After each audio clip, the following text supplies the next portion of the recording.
আবার আমি চলে আসলাম নতুন একটা ভিডিও নিয়ে। তোমাদের কার কার বর্ষাকাল ভালো লাগে জানি না, তবে আমার কিন্তু একদমই বর্ষাকালটা ভালো লাগে না।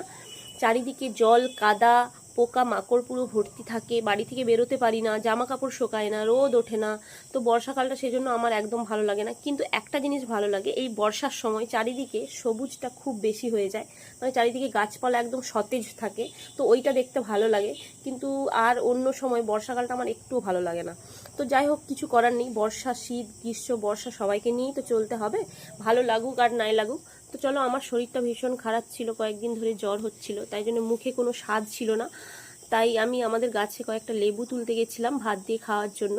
তো আমাদের গাছে দেখো অনেক লেবু হয়ে আছে, লেবু আম অনেক ফলের গাছ আছে আমাদের এখানে, কিন্তু খুব একটা হয় না, কারণ আমাদের এখানে মাটিটা অতটা ভালো নয়, সেই জন্য হয় না খুব একটা ফল। তো চলো, লেবুগুলো তুলে নিয়েছি, তুলে নিয়ে আমি এবার বাড়ি চলে যাব। তো অনিচ্ছা সত্ত্বেও আমাকে বেরোতে হয়েছে এই কাদার মধ্যে।